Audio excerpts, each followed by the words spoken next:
Hello students, I am Parveen Verma. Edusat telecast में आज आपका हार्दिक अभिनंदन है। आज मैं आपको +1 क्लास की फर्स्ट यूनिट का थर्ड सेशन करवाऊंगी, जो कि हमारा preparing and managing the work area से संबंधित है। जैसे कि प्यारे विद्यार्थियों, एक ब्यूटी थेरेपिस्ट के बारे में मैंने आपको सब क्लियर किया था पहले। आज मैं बताऊंगी कि सैलून के अंदर कैसे क्या अरेंजमेंट करना चाहिए। एक थेरेपिस्ट के लिए क्या क्या बातें अनिवार्य होती हैं। तो आज हम इसके इंट्रोडक्शन में बात करते हैं। जैसे कि सैलून तथा ब्यूटी जो थेरेपिस्ट होती है वो क्या क्या कार्य करती हैं, ये मैं पहले क्लियर कर चुकी हूँ। आज हम इसी बात की चर्चा करेंगे कि उसका जो है वर्क एरिया, उसका जो पैलेस है वो कैसे होना चाहिए, वहां पे क्या क्या अरेंजमेंट होना चाहिए। जैसे कि एक ब्यूटी थेरेपिस्ट के लिए सैलून में अच्छी लाइट की व्यवस्था होनी चाहिए। उसका जो वर्क एरिया है वो कीटाणु रहित होना चाहिए। ग्राहक के बैठने के लिए उचित व्यवस्था होनी चाहिए। सुरक्षा की दृष्टि से आग आदि अगर कहीं पे लग जाती है तो उस पर नियंत्रण पाने के लिए प्रबंध होना चाहिए।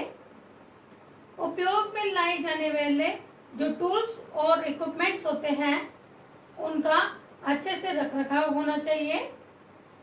ब्यूटी थेरेपिस्ट में उत्पन्न जो अपशिष्ट पदार्थ होते हैं, जो वेस्टेज होते हैं, उनको फेंकने के लिए एक डस्टबिन या उचित कहीं स्थान होना चाहिए, यानी कि प्रॉपर अरेंजमेंट होना चाहिए। कार्य क्षेत्र पर ग्राहक परामर्श अधिकारी का होना बेहद जरूरी है कि वहां पे जैसे रिसेप्शनिस्ट की बात मैं करती हूँ, वहां पे एक रिसेप्शनिस्ट का अच्छे से अरेंज होना चाहिए।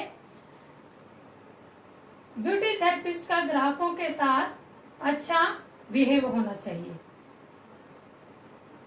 अगर ये सब बातें होंगी तो एक ब्यूटी थेरेपिस्ट का सैलून बहुत अच्छे तौर तरीके से चलेगा।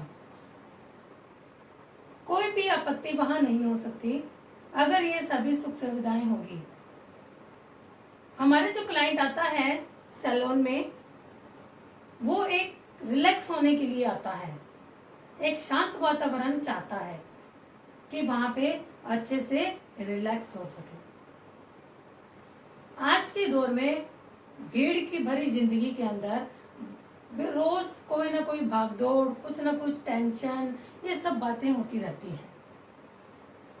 सैलून में क्लाइंट एक थोड़ी देर के लिए, थोड़े टाइम के लिए रिलैक्स होना चाहता है और उसी दौरान वो अपनी एक सुख सुविधाएं चाहता है और एक अच्छा ट्रीटमेंट लेना चाहता है। अगर ये सब सुख सुविधाएं होंगी उसके लिए तो वो बिल्कुल रेस्ट जो है प्रॉपर रेस्ट उसे मिलेगा और वह अच्छा फील करेगा और सेटिस्फाइड होकर जाएगा। देन मैं बात करती हूँ ब्यूटी सैलून के प्रबंधन की। ब्यूटी सैलून का प्रबंधन यानी कि उसका जो प्रोफेशनल है तरीका वो बिल्कुल अच्छा होना चाहिए। उसमें क्या है, एक ब्यूटी सैलून के उचित तथा व्यवस्थित प्रबंध के लिए एक विशेष बिंदुओं का होना निश्चित है। जैसे कि maintain the record card of client. सबसे पहले बात आती है रिकॉर्ड कार्ड की। सैलून में जब जाते हैं तो वहां पर क्या है, क्लाइंट का रिकॉर्ड कार्ड होना चाहिए। रिकॉर्ड कार्ड में क्या है, जैसे उसका नाम होता है, date, time, phone number, address, क्या ट्रीटमेंट करवाना चाहता है, पहले क्या ट्रीटमेंट करवाया, उससे संबंधित सारी जानकारी इस रिकॉर्ड कार्ड में मेंटेन होती है। अगर रिकॉर्ड कार्ड अच्छे से मेंटेन होगा क्लाइंट का तो हमारे नेक्स्ट टाइम में कोई जो है प्रॉब्लम नहीं आएगी और हम उसका आराम से ट्रीटमेंट कर सकेंगे। इसलिए रिकॉर्ड कार्ड क्लाइंट का होना बेहद जरूरी है। Clear my point. नेक्स्ट मेरा पॉइंट है स्टरलाइज एंड डिसइंफेक्शन।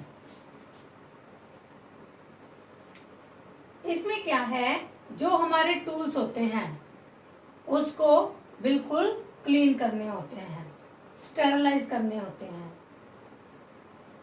स्टेरलाइजेशन जो होता है, इसमें जो है मैं दो प्रकार के आपको बताती हूँ।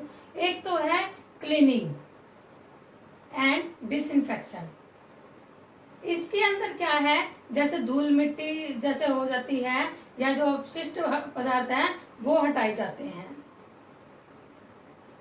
जैसे इसमें रसायन पदार्थ होते हैं, जैसे फिनाइल हो गया, लाइजोल हो गया या फिर डिटॉल्स होगी, ये आदि उपयोग जो हम करते हैं कुर्सी में साफ करने के लिए, फर्श के लिए, उसमें जो है प्रयोग करते हैं। किस लिए? उनको कीटाणुरुक्त करने के लिए। नेक्स्ट है स्टेरलाइजेशन। इसमें फर्स्ट था मेरा क्लीनिंग एंड डिसइंफेक्शन, सेकंड है मेरा स्टेरलाइजेशन। स्टेरलाइजेशन के अंदर क्या होता है, इसके अंदर भाप के द्वारा जो हमारे टूल्स होते हैं वो हम बिल्कुल साफ करते हैं। हम जो अपने सैलून में टूल्स यूज करते हैं उसको जो है साफ करने के बहुत से तरीके होते हैं, लेकिन आज हम इसमें सिर्फ स्टेरलाइजेशन की बात करेंगे। जैसे आप डॉक्टर के पास जाते हैं, आप देखते हो वो अपनी सीजर या प्लक्कर या जो भी यूज करता है वो एक कैबिनेट के अंदर बॉईल करता है। वो हम फिर जो हमारे टूल्स होते हैं वो हम भाप के द्वारा साफ करते हैं, और फिर जैसे हम हमारे पास क्लाइंट आते हैं वो निकाल कर उसे अच्छे कॉटन से साफ करके हम वो क्लाइंट पर यूज करते हैं। ये किस लिए होता है? ताकि किसी को कोई इन्फेक्शन ना हो। इन्फेक्शन से बचने के लिए हम स्टेरलाइजेशन का उपयोग करते हैं। थर्ड मैं बात करूंगी सैनिटाइजिंग की। सैनिटाइजिंग के अंदर क्या होता है, जैसे अब लॉकडाउन के दौरान आप देखते हो सैनिटाइजिंग हम किस लिए करते हैं। जैसे अब आप देख रहे हो लॉकडाउन का जो दौर हमारा चल रहा है, लॉकडाउन में आप देखते हो कि हमने हर जो चीज होती है वो सैनिटाइजर की होती है। क्यों? क्योंकि हमें इन्फेक्शन ना हो सके और वो बिल्कुल शुद्ध हो जाए। इसी तरह इसमें भी 70% अल्कोहल यूज किया जाता है ताकि जो हमारे बॉडी पार्ट्स हैं वो जीवाणु मुक्त रहे। नेक्स्ट है personal presentation and behaviour. Personal presentation और बिहेवियर में क्या होता है, एक ब्यूटी थेरेपिस्ट का जो व्यवहार होता है बिल्कुल नम्रता पूर्वक होना चाहिए। अगर हम किसी से उखड़े भाव में बात करेंगे तो हमारी बात बिगड़ सकती है। प्यारे विद्यार्थियों, मैं एक बात आपको बताना चाहूंगी कि जहां पर भी आप जाओ अपना जो बिहेवियर है वो बिल्कुल सॉफ्ट होना चाहिए। अगर बिहेव हमारा नम्रता पूर्वक होगा तो हम कोई भी काम अच्छे से कर सकते हैं और दूसरों से भी करवा सकते हैं। एक सैलून में हमारा जो क्लाइंट आता है वो इसी पे ही आता है, यानी कि हमारी प्रेजेंटेशन और बिहेवियर को देखकर। प्रेजेंटेशन में क्या है, हमने क्या ड्रेस कोड पहना हुआ है, हमारी ड्रेस कहीं पे कुछ कटी फटी तो नहीं है। और एक ब्यूटी थेरेपिस्ट को चाहिए कि वो अपनी ड्रेस को अच्छे से मेंटेन करके रखे। साफ सुथरे कपड़े होने चाहिए, प्रेस किए होने चाहिए, उस पर कहीं धागे लटकते नहीं होने चाहिए। कहीं पे जैसे तुरपाई वगैरह उधर जाती है तो उसमें हमें सेफ्टी पिन यूज नहीं करनी चाहिए, बल्कि उसे ठीक करके पहनना चाहिए। साफ सुथरी अगर यूनिफॉर्म होगी तो हमें काम करने में हमें खुद को भी अच्छा फील होगा और दूसरों को देखने में भी अच्छा लगेगा। हमारे जो नेल्स हैं वो बिल्कुल साफ सुथरे और कटे होने चाहिए, क्योंकि अगर हम कोई क्लाइंट पे ट्रीटमेंट कर रहे हैं तो अगर हम कुछ काम कर रहे हैं तो हमारे नाखून कहीं पे उसमें दखलंदाजी ना कर दे, इसलिए हमारे नाखून बिल्कुल फाइल होने चाहिए। हमारे जो है मेकअप जो है वो बिल्कुल सिंपल और आकर्षक होना चाहिए। अगर हम ज़्यादा भड़कीला मेकअप करेंगे तो वो हमारे प्रोफेशनल में अच्छा नहीं लगेगा। हमारे बाल जो है वो बंधे होने चाहिए ताकि हमें ट्रीटमेंट करते समय असुविधा न होनी चाहिए।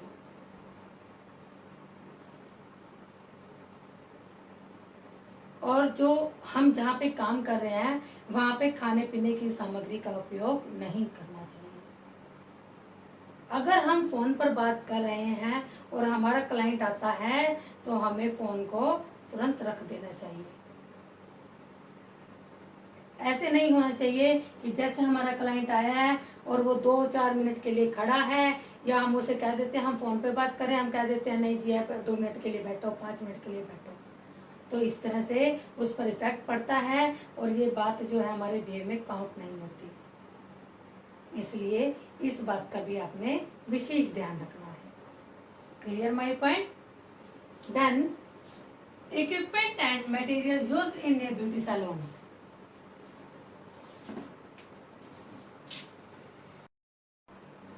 फोर्थ पॉइंट है हमारा equipment and material use in the beauty salon. इसमें क्या है, हम जो सैलून में इक्विपमेंट यूज करते हैं उसके बारे में है। जैसे मैं आपको दिखाना चाहूंगी अभी,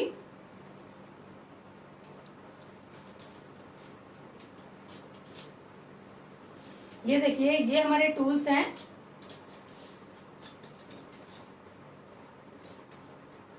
जैसे ये हमारा निपर है, इसे हम क्या यूज करते हैं, नेल्स को, क्यूटिकल, जो नेल्स के ऊपर क्यूटिकल होते हैं,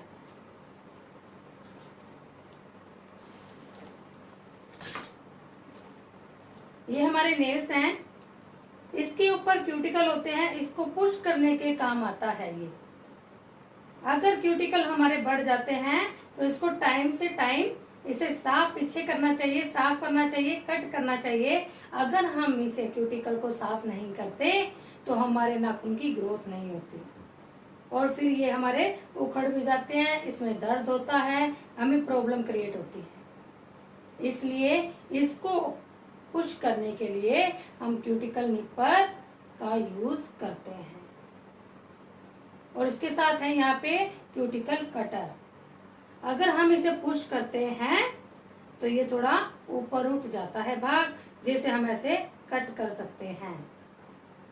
तो ये था क्यूटिकल निपर।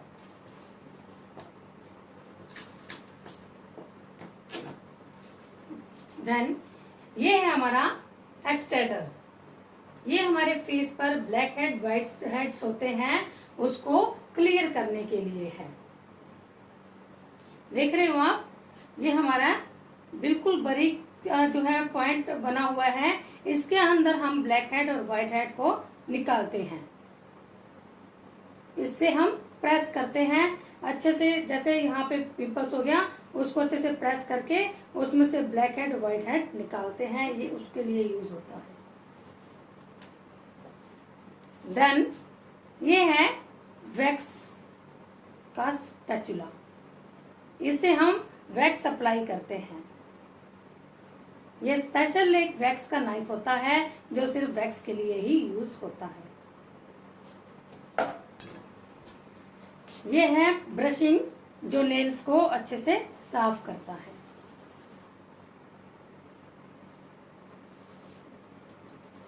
ये है फाइलर, जो हम नेल्स को काटने के बाद हम इसको अच्छे से फाइल करते हैं। अगर हम नेल्स को काट लेते हैं, ऐसे ही छोड़ देते हैं, तो आप वो देखते हो कि कपड़ों में अड़ जाते हैं या कहीं पे भी अड़ जाते हैं, तो वो नाखून ज्यादा प्रॉब्लम क्रिएट कर देता है और हमारी चीजों को भी नुकसान पहुंचाते हैं। तो ये वो जो है नुकसान ना हो, उसके लिए हमने नेल्स को फाइल करना अवश्य करना चाहिए। देन ये है नेल कटर, ये तो सब जानते ही होंगे, नेल कटर जो कि नाखून को काटने के काम आता है। ये है हमारा ट्वीजर, जिसे आम भाषा में आप लोग चिमटी भी कहते हो। इसे हम ट्वीजर कहते हैं। हमारी जो लैंग्वेज है वो भी हमारे इसमें काउंट होती है, तो हमें प्रोफेशनल के अकॉर्डिंग अपनी लैंग्वेज को यूज करना चाहिए। दिस इज प्लकर, जो हमारे एक्स्ट्रा बालों को निकालने के काम आता है। देन लास्ट हमारा है सीजर, जो हमारे हेयर कट करने के, ब्रोज कट करने के काम आता है। तो इसमें जो भी हमने इक्विपमेंट्स यूज करते हैं वो क्लाइंट पर यूज करके उसके बाद हमें साफ सुथरे करके अच्छे बॉक्स में रखना चाहिए और फिर नेक्स्ट क्लाइंट पर यूज करना चाहिए ताकि किसी को इन्फेक्शन ना हो। Then safe disposal of wastage. इसमें जब हम सैलून में काम करते हैं उसमें जो हम कोई भी ट्रीटमेंट करते हैं उस दौरान जो भी वेस्टेज मटेरियल होता है उसको डस्टबिन में डालने का अच्छे से अरेंजमेंट होना चाहिए। जो हमारे अपशिष्ट पदार्थ होते हैं, वेस्टेज पदार्थ यानी कि यूज एंड थ्रो जो वस्तुएं होती है जैसे कॉटन, टिश्यू पेपर, वैक्स पट्टी आदि को ढक्कन युक्त डस्टबिन में डालना चाहिए।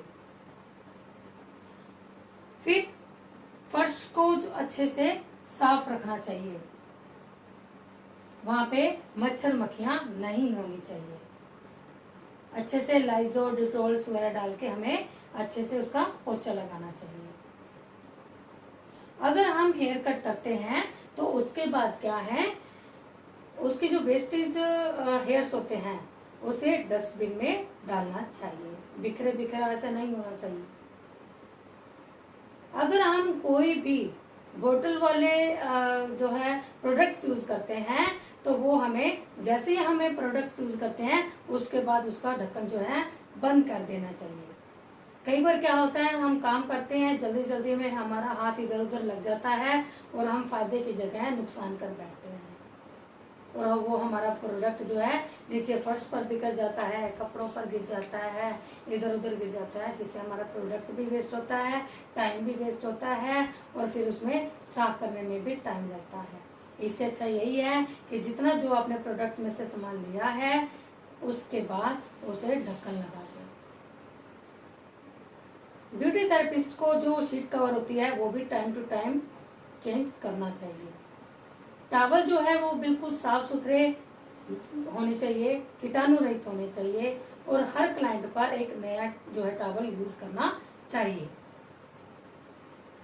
ट्रीटमेंट के बाद साफ सफाई का अच्छे से अरेंजमेंट करना चाहिए ताकि नेक्स्ट जब क्लाइंट हमारा आए तो उसे भी अच्छा फील हो। सफाई आदि के दौरान क्लाइंट की विशेष सुविधाओं को जो है विशेष प्रबंध आपको रखना चाहिए। ये हमारा क्लियर हुआ। देन है storage of tools and equipments. अब स्टोरेज और टूल्स एंड इक्विपमेंट्स में क्या होता है, जो हमारे टूल्स होते हैं वो बॉक्स में रखने चाहिए। जैसे भिन्न भिन्न प्रकार के टूल्स की जो आवश्यकता होती है उसे ट्रीटमेंट के दौरान उसे सारे अपनी अपनी जगह पर व्यवस्था पूर्वक रखना चाहिए। अगर हम सही से इनका भंडार करेंगे तो हम अगले क्लाइंट का नेक्स्ट बाय नेक्स्ट हम अच्छे से ट्रीटमेंट कर सकेंगे। जैसे अगर हम क्लाइंट का कोई ट्रीटमेंट कर रहे हैं, बिजली से संबंधित अगर कोई ट्रीटमेंट कर रहे हैं तो जितना यूज हुआ है स्विच को ऑन करें और अगर ट्रीटमेंट बंद हो चुका है उस दौरान हमें स्विच को ऑफ कर देना चाहिए। वहां क्या होता है, बिजली की बचत। जो शार्प हमारे इक्विपमेंट होते हैं उनका भी विशेष ध्यान रखना चाहिए, कहीं पे किसी के चोट ना पहुंचे।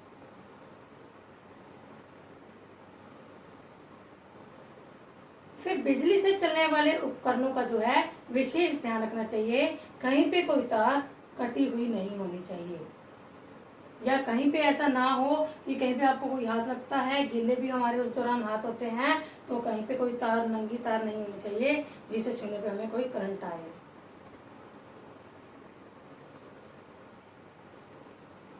अगर हमारे टूल्स और इक्विपमेंट साफ सुथरे नहीं होंगे तो हमें भी प्रॉब्लम होगी और क्लाइंट को भी प्रॉब्लम होगी। प्यारे विद्यार्थियों, हमारे इस चैप्टर के अंदर विशेष बात जो है हमारी व्यवस्था पर है। यानी कि हम किस प्रकार की सुख सुविधाएं हैं, और वही मैं आपको ये पॉइंट टू पॉइंट आपको क्लियर कर रही हूँ। और विशेष बात आती है हमारे टूल्स और इक्विपमेंट्स की, क्योंकि ये हमें साइड इफेक्ट भी कर सकती हैं अगर हम इनका अच्छे से प्रबंध नहीं करते। नेक्स्ट पॉइंट हमारा आता है compliance of rules and norms. इसमें जो है हमारे नियमों और कानूनों की बात होती है। जब हम सैलून चलाते हैं तो उसके कुछ कायदे कानून होते हैं जो हमें फॉलो करने होते हैं। इसमें क्या है, सैलून जो है सरकारी नियमानुसार पंजीकृत होना चाहिए। अगर हमारा पार्लर, हमारा सैलून रजिस्टर्ड होगा तो बढ़िया होगा। इसमें जो है विभिन्न प्रकार के सेवाओं के लिए लाइसेंस होने चाहिए। लाइसेंस तथा परमिशन के लिए ऑफिस में लगा होना चाहिए।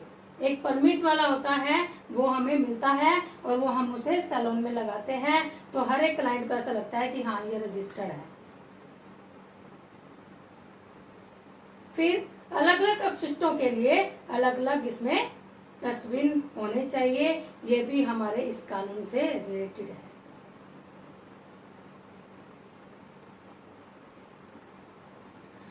जो सभी प्रोडक्ट आप यूज करते हो वो भी अच्छे होने चाहिए। डुप्लीकेट अगर आप प्रोडक्ट यूज करते हो तो वो कानून के खिलाफ होता है, जो कि आपके 7th पॉइंट में क्लियर हो रहा है।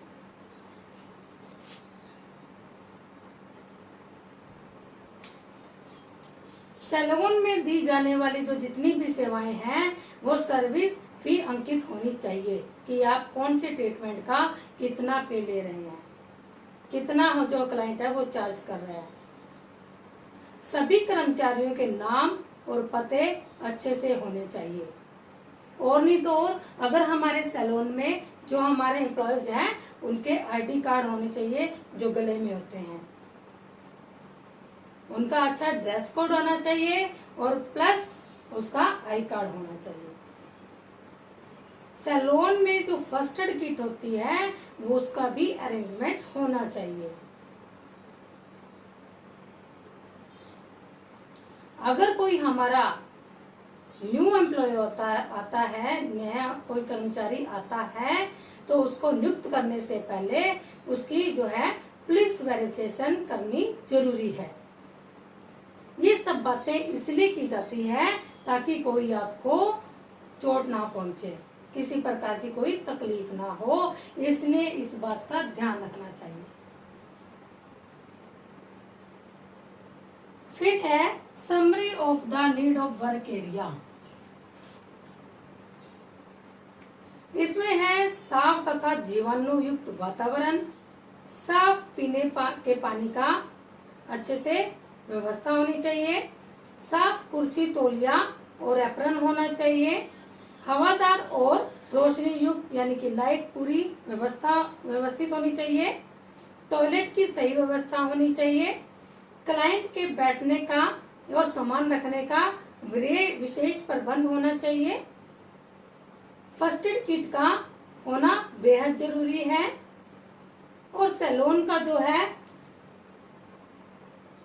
पंजीकरण यानी कि रजिस्टर्ड और परमिट होना चाहिए, और पुलिस तथा एम्बुलेंस के फोन नंबर की व्यवस्था भी होनी चाहिए। ये हमारी सारी बातें summary of the need work area में होती है, यानी कि जो इसका सार होता है वो हमारे वर्क एरिया में होना चाहिए, जो कि एक मुख्य बातें होती है। फिर है role and responsibilities of beauty therapy. जो ब्यूटी थेरेपिस्ट के कर्तव्य है और जो जिम्मेदारियां होती है वो मैं आपको बताऊंगी। डियर स्टूडेंट्स, अगर आप इन सब बातों का अच्छे से ध्यान रखोगे तो किसी भी बात से पीछे नहीं हटोगे। अगर आप ये काम सीख जाते हैं और आप एक अच्छा हाई लेवल पे सैलून खोलते हैं तो आपको इन सब बातों का ज्ञान होना बेहद जरूरी है। ब्यूटी थेरेपिस्ट की जो कर्तव्य है और जो रिस्पॉन्सिबिलिटीज होती हैं वो मैं बताऊंगी कि फर्स्ट में क्या होना चाहिए, क्लाइंट को विभिन्न उपलब्ध सर्विस प्लान के बारे में बताना। यानी कि जो अगर कोई हमारा क्लाइंट आ रहा है तो आप कौन कौन सी सुविधाएं उसको दे रहे हैं उसके बारे में ज्ञात करवाना। क्लाइंट से किसी ब्यूटी प्रोडक्ट जो होते हैं उससे एलर्जी के बारे में पूछना। अगर हमारे पास कोई क्लाइंट आता है तो हम उसे पूछेंगे कि आपको किसी प्रोडक्ट से कोई एलर्जी तो नहीं है। देन क्लाइंट्स को किसी भी आपत्तिकालीन आवश्यक क्रिया में जो आपत्तिकालीन जो क्रिया होती है उसके बारे में बताना।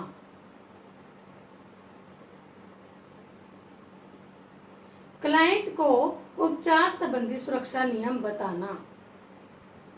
ट्रीटमेंट से पहले हाथों को सैनिटाइज करना। अगर कोई भी क्लाइंट आता है उससे पहले भी अपने हैंड वॉश करने हैं और उसके क्लाइंट के उपचार होने के बाद भी अच्छे से क्लाइंट के भी जो है अपने हाथ अच्छे से वॉश करवाने हैं और खुद के भी करने हैं।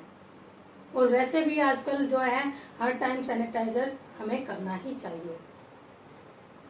क्लाइंट के चेहरे, सिर, स्किन आदि का ट्रीटमेंट के बाद उसे साफ करना चाहिए। अपने कार्य को सैलून और गवर्नमेंट जो है फैसिलिटी के अनुसार करना चाहिए। क्लाइंट के जो ट्रीटमेंट होता है उस दौरान आपको रिकॉर्ड कार्ड मेंटेन करना चाहिए। सभी जो वेस्टेज जो पदार्थ होते हैं उसको रखने के लिए आपको डिब्बा बंद युक्त डस्टबिन का इस्तेमाल करना चाहिए। देन ट्रीटमेंट के बाद क्लाइंट के लिए सेटिस्फेक्शन का होना बहुत जरूरी है, वो भी आपने क्लाइंट का रिकॉर्ड कार्ड में मेंटेन करना है। प्यारे विद्यार्थियों, आपको ये आज जितनी भी मैंने बातें बताई अच्छे से समझ आई होंगी।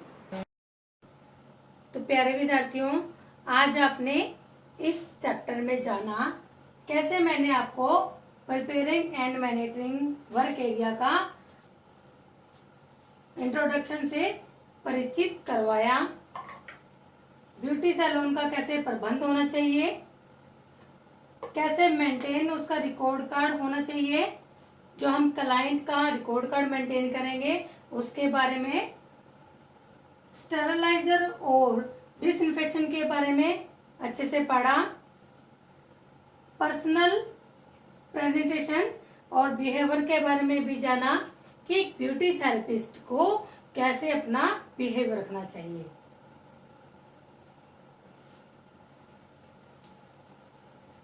जो हमारे इक्विपमेंट्स जो हम ब्यूटी सैलून में यूज करते हैं उसको कैसे मेंटेन करना आना चाहिए और कौन कौन से टूल्स होते हैं आज आपने वो भी अच्छे से देखा। सेफ डिस्पोजल ऑफ वेस्टेज जो हम यूज करते हैं, जो भी जैसे मैंने यूज एंड थ्रो के बारे में बताया था, जो हम यूज करते हैं उसको कैसे डस्टबिन में डालना चाहिए, कैसे हमारा जो एरिया है वो बिल्कुल नीट एंड क्लीन होना चाहिए। Storage of tools and equipments यानी कि जो हमारे टूल्स जो इक्विपमेंट्स हैं उसको कैसे हमने अरेंजमेंट करना चाहिए उसके बारे में भी हमने आज अच्छे से जाना। Then compliance of rules and norms, कैसे एक सैलून के कायदे कानून होने चाहिए उसके बारे में भी आपने अच्छे से जाना। Then summary of the need work area यानी कि वर्क एरिया के अंदर कौन कौन सी बातों का होना जरूरी होता है वो आपको अच्छे से मैंने क्लियर किया।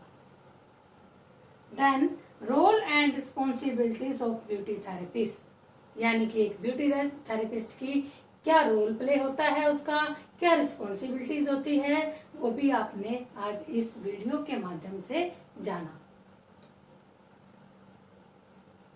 अगर आप अपनी स्टडी के दौरान और उसके बाद सैलून खोलते हो तो आपको सबसे जरूरी है इन सब बातों का ज्ञान होना,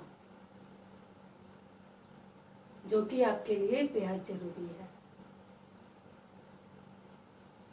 अब मैं बात करूंगी कुछ क्वेश्चंस की जो आपने इस वीडियो में देखा, उससे संबंधित ही मैं आपसे कुछ क्वेश्चन पूछूंगी कि आपने इसको अच्छे से देखा, क्या जाना इसके बारे में, आपने मुझे उसके बारे में बताना है।